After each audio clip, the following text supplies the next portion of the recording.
ये उनसे बातचीत करते हैं, आपको मिलवाते हैं। हेलो, हेलो, डॉक्टर जैन, आपका बहुत-बहुत स्वागत है। धन्यवाद जी, नमस्कार जी।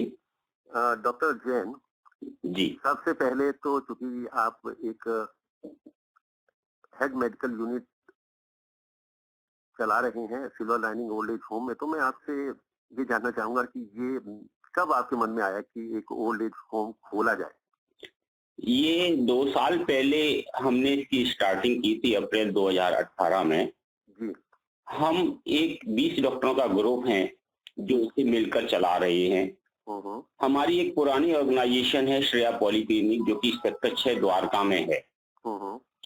हमारे यहाँ पे बहुत सारी होम विजिट की रिक्वेस्ट आती थी कि हमारे पूज्य बुजुर्ग बेड रिडन हैं, उनके घर पर आकर हमारे आइस ट्यूब डलवा दीजिएगा, कैथेटराइजेशन करवा दीजिएगा।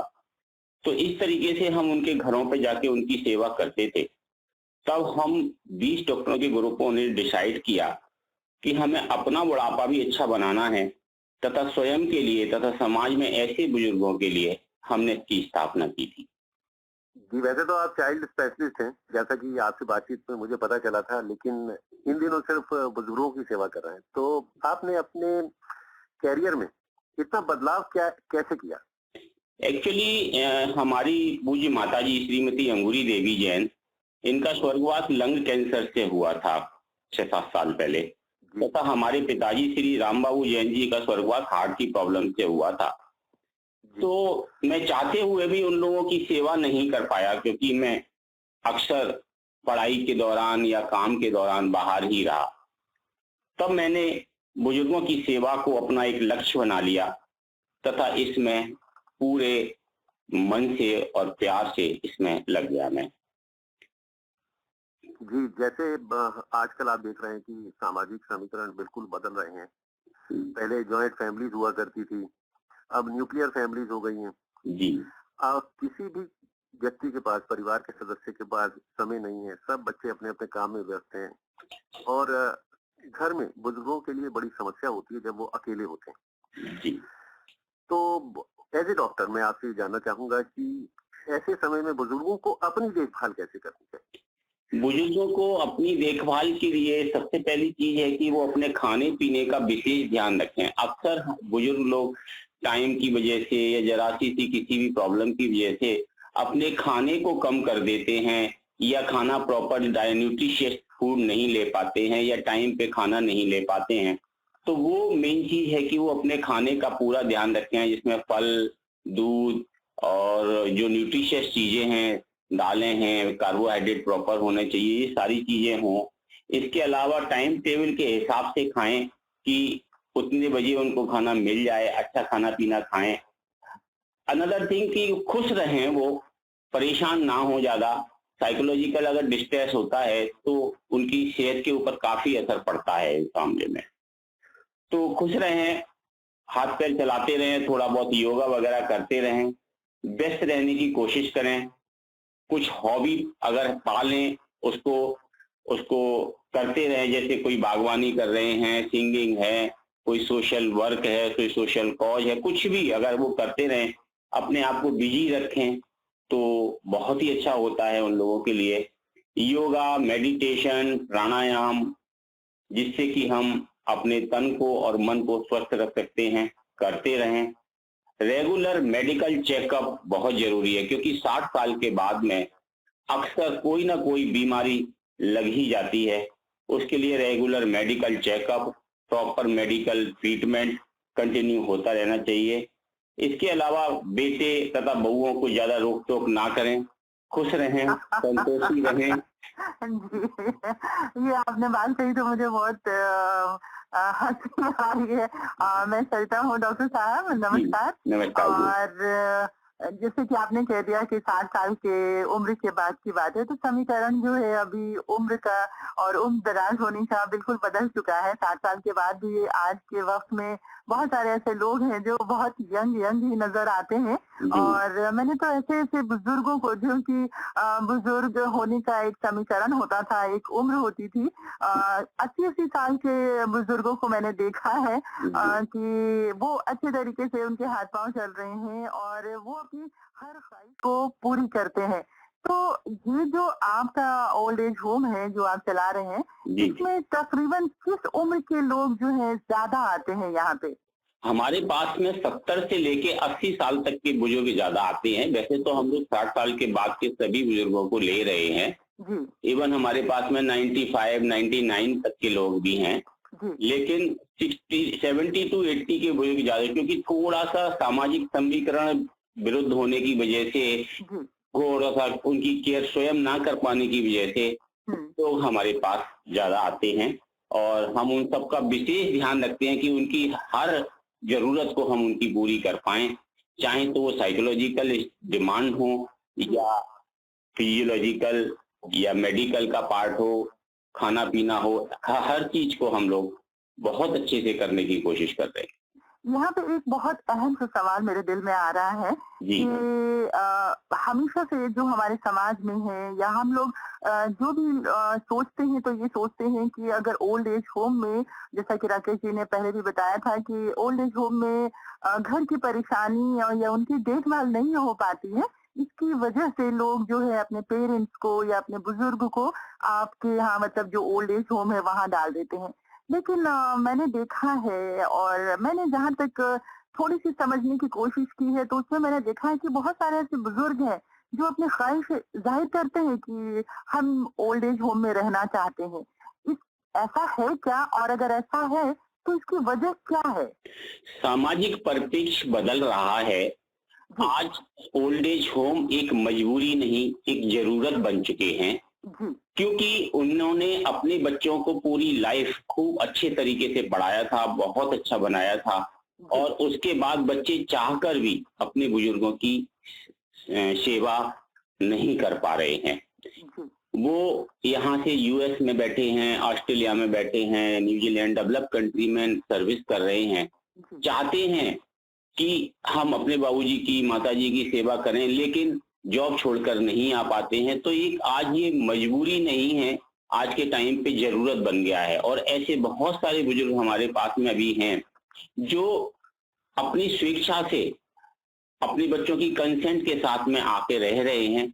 उनके बच्चों के रोज फोन आते हैं, हाल चाल पूछते हैं, परेशानियां पूछते हैं। इवन कुछ तो ऐसे हैं, एक माताजी हैं, उनकी बेटी दुबई से हर हफ्ते यहाँ पे मिलने आती है।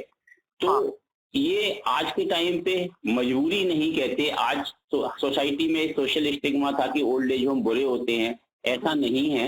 ओल्ड एज होम भी बहुत अच्छे हैं, हर फैसिलिटी दे रहे हैं।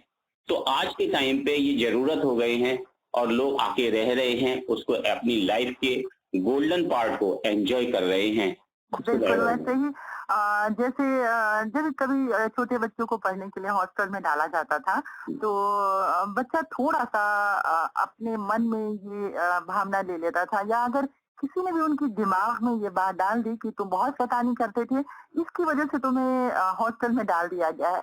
तो ये मुझे ऐसा लगता है कि जस्ट लाइक आज के ज़माने में आज के वक़्त का जो डिमांड है, उसमें ओल्ड एज होम जो है हमारी ज़रूरत हो गई है। जी। लेकिन ऐसे लोग भी आस-पास में मिलते हैं, जो कि अपने बड़े बुजुर्गों के दिमाग में ये बात डाल देते हैं, कह कर के कि आपकी देखभाल आपके जो बच्चे हैं वो नहीं कर पा रहे हैं, इसलिए उन्होंने ओल्ड एज होम में डाल दिया।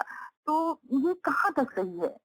ये एक्चुअली ये सोशल लोग जो है हमारे इंडिया में खास तौर से एक दूसरे की परेशानी को ना समझ के और उनकी हंसी उड़ाना, मजाक उड़ाना, ये एक बहुत टाइम से चला आ रहा है। और जो अभी भी एक सोशल स्टिग्मा बना हुआ है, जी, ये है, इसको परेशान करते हैं। कुछ बच्चे चाहते हैं कि हम अपने बुजुर्गों को ओल्ड एज होम में रख दें, अच्छा बुजुर्ग ओल्ड एज होम है, वहां पे अच्छी केयर होगी, लेकिन पड़ोसी और रिश्तेदार उनको इतना परेशान कर देते हैं कि लोग क्या सोचेंगे, लोग क्या सोचेंगे, ये सोच के ना तो वो उनकी सेवा कर पाते हैं, और ना वो घर पे खुश रख पाते हैं, और ना वो ओल्ड एज होम में पहुंच एडमिट करा पाते हैं, जो कि एक बहुत ही खराब बात है।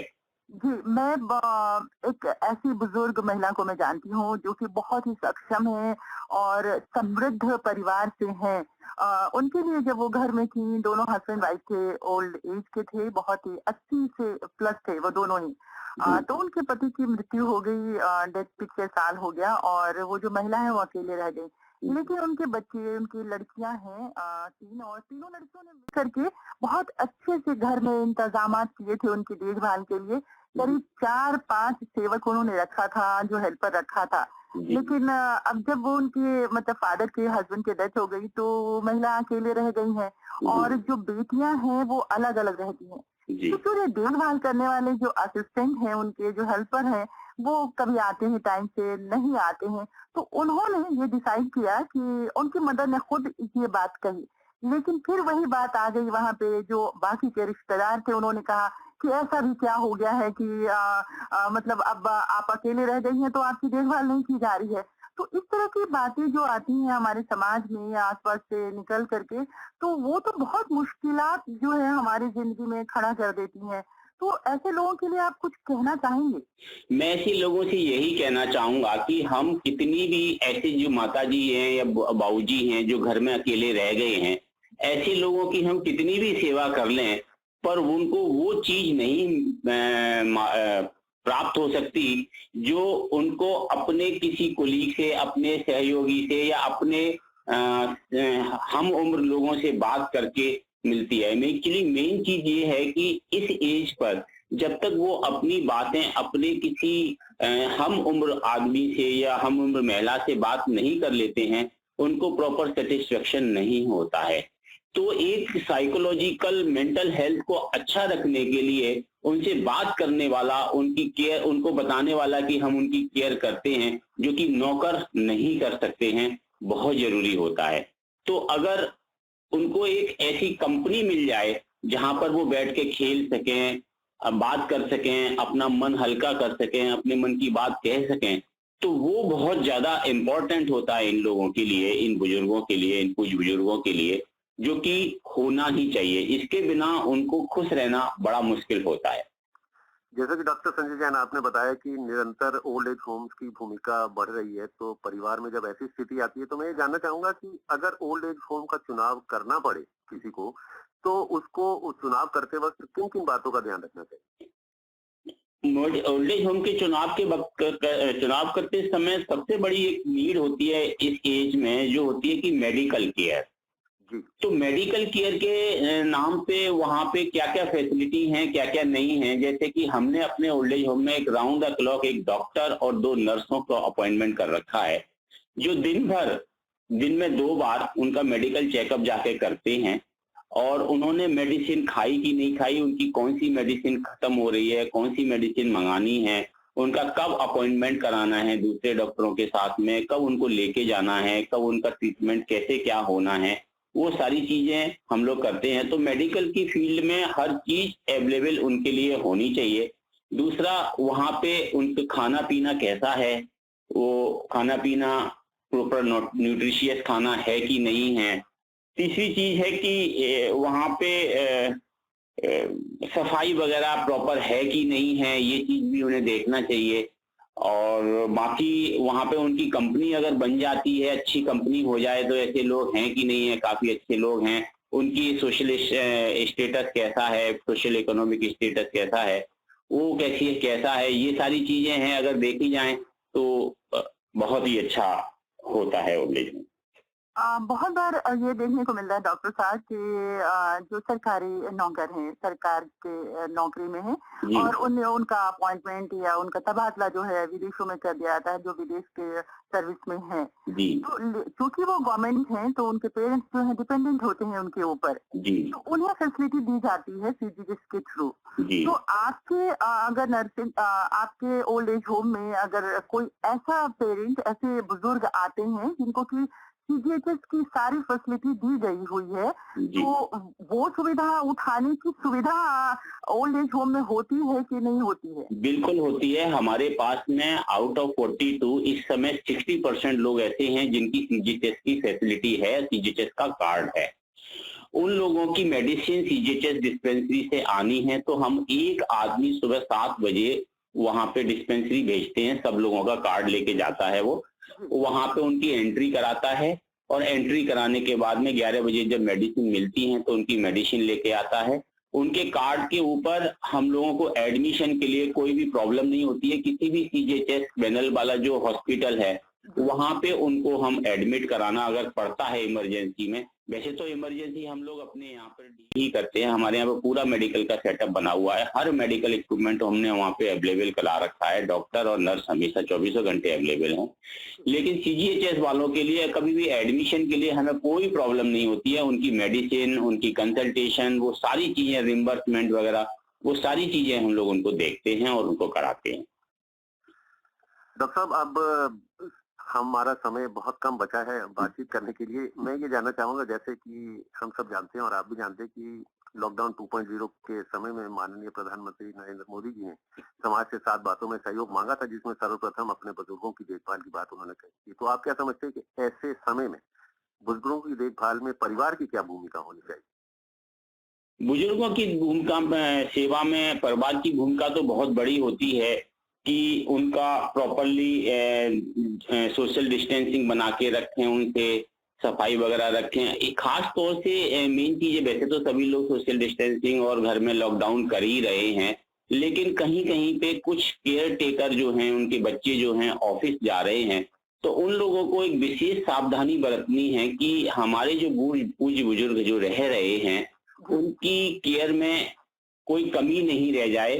खास तौर से कि जब वो अपने ऑफिस से वापस आ रहे हैं तो प्रॉपरली अपने आप को सैनिटाइज करके, और जो कपड़े वगैरह हैं उनके जो हैं वो बाहर बाथरूम में धोने के बाद में तब ही एंटर करें, और उसके बाद भी एक सोशल डिस्टेंसिंग से ही उनकी केयर करें। उनसे बात करना है तो काफी दूर से बैठ के बात करें, उनके टीवी वगैरह या मनोरंजन के लिए जो भी कुछ बेस्ट पॉसिबल हो सकता है वो कराएं, और खाने पीने का ध्यान रखें, उनकी मेडिसिन वगैरह है या उनके मेडिकल प्रॉब्लम है उसका प्रॉपर ध्यान रखा जाए।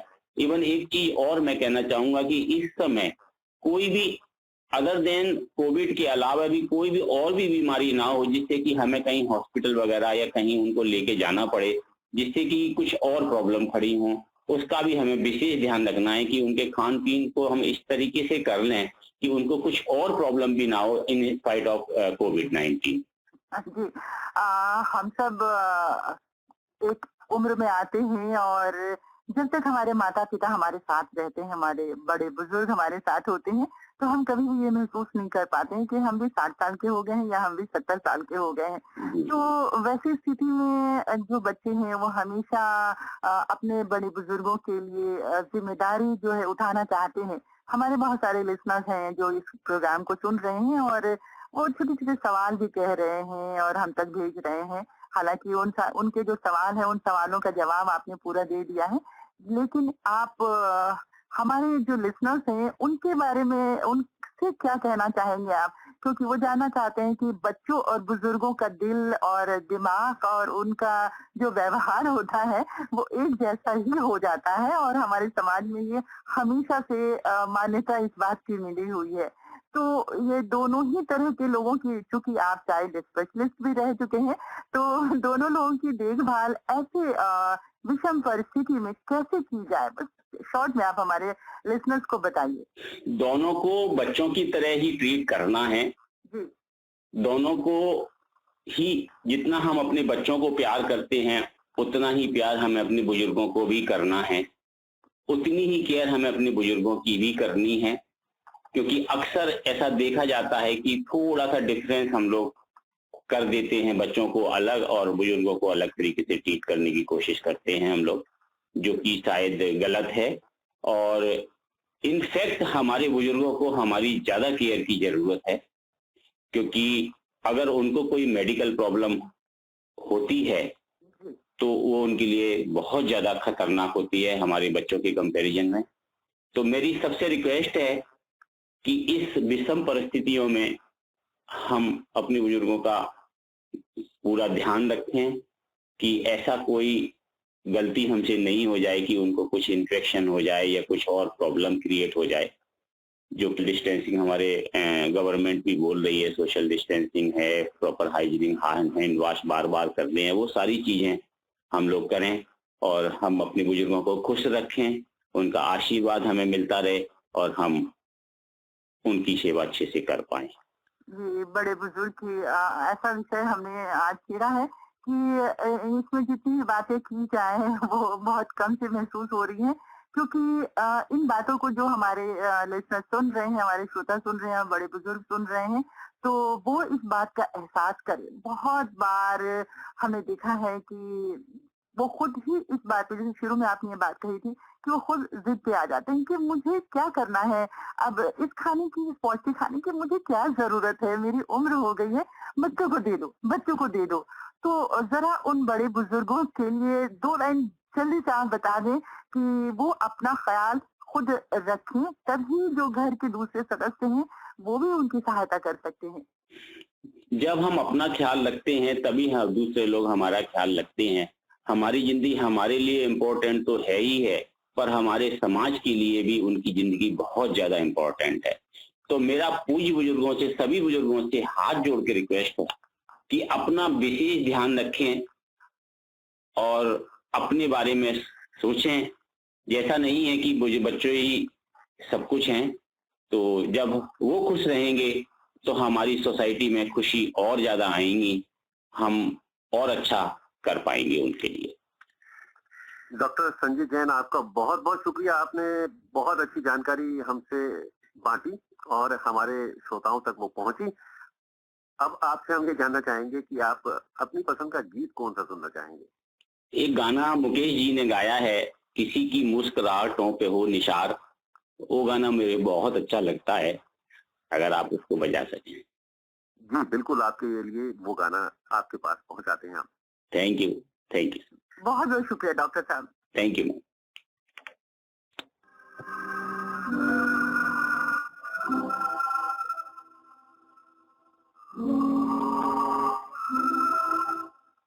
अभी हम बात कर रहे थे डॉक्टर संजय कुमार जैन से, जो silver lining old age home के हेड मेडिकल यूनिट थे।